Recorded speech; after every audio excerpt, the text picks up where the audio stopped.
You're gonna watch me do Pop Art Y2K zombie makeup.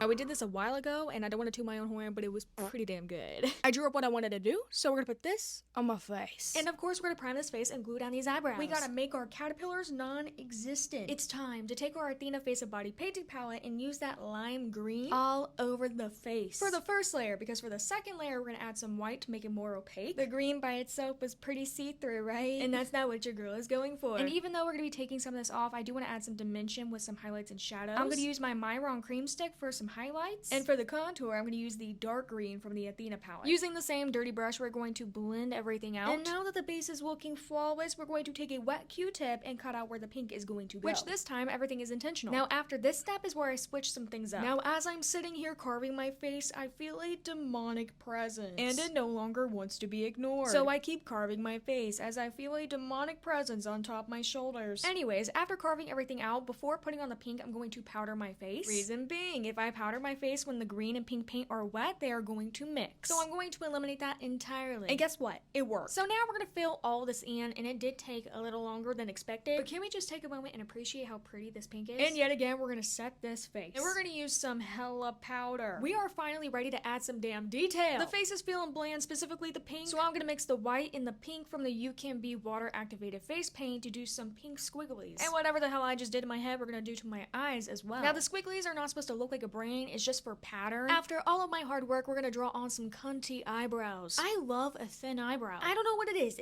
It's perfect. Drawing on the rest of the block details. After I do my eyeshadow and eyeliner, because for some reason I thought they would get in the way, but they didn't. I'm going to outline everything but the teeth just yet because I have a whole plan for that, which I'll explain to you right now because it definitely needs some sort of an explanation. I added 3 different layers of paint. First, a dark magenta just to add some dimension and some depth. Then a black on top just to add some shadow. Finally, going in with a thick layer of white for the teeth. And for the final layer, yes, I know I said 3, but it was really 4. A small black outline on top just to make sure the teeth are separated and not clumped together. You'll end up seeing what my thought process was. Did it turn out good? I don't know. I think my biggest mistake was using the water activated face paint instead of the oil because the white teeth started to crack because of how thick the paint was. And after doing all that mumbo jumbo, I did outline the mouth. It looked really good in the moment, and then when I started talking, it started to crack, so now I know what not to do next time. And here is the finished look. And you can't lie, this looks so freaking good. I want to say this took me about 2 to 3 hours, which is I think the longest I've done for a makeup look, and it was worth it. I mean,